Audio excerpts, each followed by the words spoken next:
በትምህርት ቤታችን የሚሰጠን ድጋፍ ያው ከሰኞ እስከ እሁድ ባለው ላይብረሪያችን ክፍት ነው። በማንኛውም ሰዓት በምሳም ሰዓትም እንደገና ደግሞ ቲቶር ክላስ ቅዳሜና እሁድ ይሰጡናል። በዚህ ያክል ዝግጅት እያደረጉልን የኮምፒውተር አይቲ ክላሳችንም የተሟላ ነው። እየተዘጋጀን ነው። የምንፈተናቸውን ትምህርቶች ድጋፍ እያደረጉልን ነው። እኛም በዛው ልክ እየተዘጋጀን ነው። የተሟላ ኮምፒውተር አለን። በተሟላ መምህራን ስልጠና እየተሰጠን ነው። አሪፍ ውጤት ለማምጣት እኛም እየተዘጋጀን ነው። ከዚህ በፊት የነበረ ሽቶች በትምህርት ላይብረሪያችን ውስጥ አሉ። በእነሱም እየተዘጋጀን ነው። በራሳችን ደግሞ ኖርማል አፕሊኬሽኖች ይኖራሉ። ያን አፕሊኬሽን ያው በሚከፈለው ነገር እየከፈልን በራሳችን እንዘጋጃለን።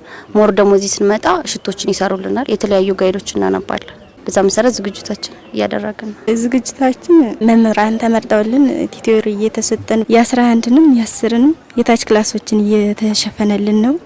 እኛም በሚገባ እየተዘጋጀን እንገናኛለን። የመምህራን ድጋፍም ያው አሪፍ ነው። የተሻሉ መምህራን ስለሆኑ ተመርጠው የኛ እገዛ የሚያደርጉልን አሪፍ ነው። ሽት ለመስራት እኛን ለመዘጋጀት ዝግጁ ናቸው። ጥሩ ውጤት ለማምጣት ከአመቱ መጀመሪያ ጀምሮ ስንዘጋጅ ነው የነበረው። ትምህርት ቤቱም በዛ ጉዞ ላይ ትልቅ እርዳታ አቅርቦልናል። ያው ላይብራሪዎቹ ከእሁድ እስከ እሁድ ሙሉ ቀን ይሰራሉ። አይቲ ክፍሎቹም ኮምፒውተሮቹ ይሰራሉ። አሪፍ የሚባል ሁኔታ አለ። ኢቭን ኢንተርኔት ሁሉ ኦንላይን እንትኖችን አክሰስ ማድረግ እንችላለን ማለት ነው። እነዚህ ነገሮች ተጠቅመን የተሻለ ውጤት ለማምጣት ከአመቱ መጀመሪያ ማለትም ከመስከረም ጀምሮ እንግዲህ እስካሁን ድረስ እስከ ሚያዝያ ላይ ነው አይደል? እስካሁን ድረስ እየሰራ እንገኛለን።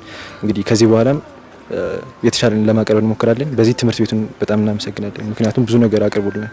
በጣም ደግፈውናል። አይቲ መምሮች አሉ። እንግዲህ ብዙ አይቲ መምሮች ኢቭን ክላስ ሳይኖራቸው ራሱ በጣም ትልቅ እርዳታ ማቅረብ ችሎ ነበር ማለት ነው። በቃ ያግዙናል። አሪፍ ነው። እንዳጠቃላይ የመምህራን ድጋፍም እንግዲህ አሪፍ ነው። ማለትም ከስፔሻሊ ሰከንድ ሴሚስተር ከገባን በኋላ እንግዲህ ሽቶችን በደንብ እየሰሩልን ነው። ያለፈው አመታት ሽቶችን ከ2005 ጀምሮ የሚሰሩልን መምህራኖች አሉ።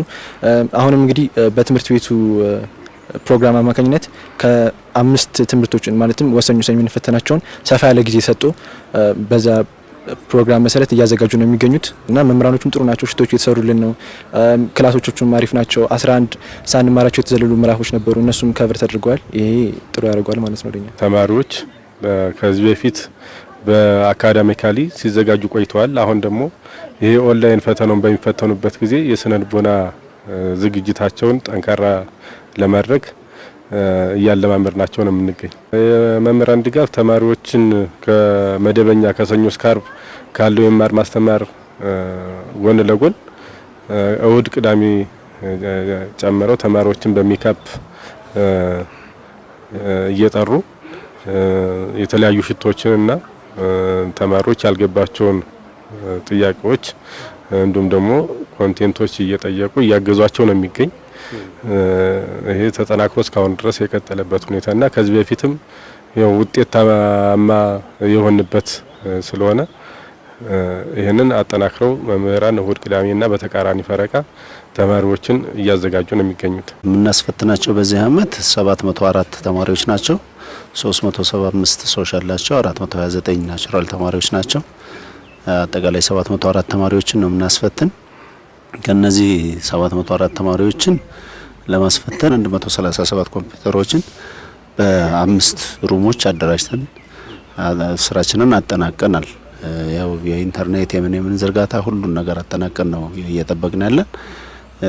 ልጆቹን ግን ውጤታማ እንዲሆኑ ለማድረግ ከህዳር 15 ጀምሮ የቅዳሜና እሁድ ልዩ ቲቶሪያል እንዲሁም በተቃራኒ ፈረቃ የቲቶሪያልና የቤተ መጻሕፍት ድጋፍ የቤተ ሙከራ ትምህርቶችን ድጋፍ ሲካሄድላቸው ቆይቷል። እዚህም በተደጋጋሚ ከተለያዩ አካባቢዎች የተውጣጡ ጥያቄዎችን ለተማሪዎች እየሰጠን በተለያየ ጊዜ በየሴሽኑ ጥያቄዎችን እየሰጠን እነዛን ጥያቄዎች እየሞከሩ ራሳቸውን ያሉበትን ደረጃ እንዲለዩ አድርገናል። እዚህም ተማሪዎች የራሳቸውን ብቃት ምን ላይ ነን የሚለውን ነገር እንትን ብለዋል። በአሁኑ ሰዓት ደግሞ አጠቃላይ መምህራን በሚፈተኗቸው የትምህርት አይነቶች በ5ቱ የትምህርት አይነቶች ጥያቄዎች ተዘጋጅተዋል። 500 ዝቅተኛው 500 ነው። እስከ 1000 ጥያቄ የተዘጋጀበት የነ ባዮሎጂ፣ ፊዚክስ፣ ሂስትሪ እንዲህ አይነት ጥያቄዎች አሉ። እነዚህን ጥያቄዎች አደራጅተን ተማሪዎች በክፍል ውስጥ ከመምህራን ጋር እየሰሯቸው ይገኛሉ። ይሄ ሚኒመም ከዚህ እነዚህ ይሄን ያህል ጥያቄ ከተዘጋጁት ውስጥ ሚኒመም 50% 60% ጥያቄ ብሔራዊ ፈተና ላይ ይመጣል ብለን ትኩረት ከሚያደርጉት ርዕሶች ላይ የወጣ ስለሆነ በዛ ላይ ቅድመ ዝግጅቱ የተሻለ ነው። እንደ ከተማ አስተዳደራችን 1850 ተማሪዎችን በኦንላይን ለማስፈተን ያው ቅድመ ዝግጅት ስራዎችን እየሰራን ነው። ለዚህ ተማሪዎችን ያው በተለያየ መንገድ የማዘጋጀት ስራዎችን ጀምረናል ማለት ነው። እንግዲህ ተማሪዎችን ያው 12ኛ ክፍሎችን የተሻለ ውጤት እንዲያመጡ እንደ ደብረ ማርቆስ ከተማ አስተዳደር ቀደም ብለን ነው ስራ የጀመርን።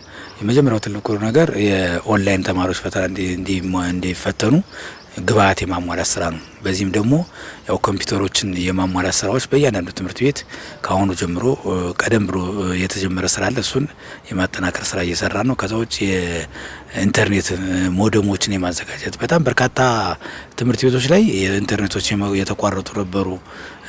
ሞደሞች የሌሉባቸው በጄኔሬተር የማሟላት በቃ በአጠቃላይ ለፈተና ቅድመ ዝግጅት ይሆናሉ ያልናቸውን ነገሮች የማሟላት ስራዎችን እየሰራን እንገኛለን። አሁንም ያው ያላሟላናቸው አንዳንድ የኮምፒውተር እጥረት ያሉባቸው ሁኔታዎች አሉ። እነሱን ከኮሌጅና ቲቪቲ ቴክኒክና ሙያውን በመጠቀም ተማሪዎችን እዛ አካባቢ ላይ የተወሰነ እገዛ እንዲደረግ የማድረግ ስራዎችን እየሰራ እንገኛለን። በዚህ አመት እንግዲህ ከወትሮ በተለየ ከፍተኛ ትኩረት ተሰጥቶት ክትትል እየተደረገ እየተገመገመ የኦንላይን ፈተናው ጭምር በአግባቡ ያው ድጋፍ በማድረግ ቅድመ ዝግጅት እያደረግን እንገኛለን ማለት ነው።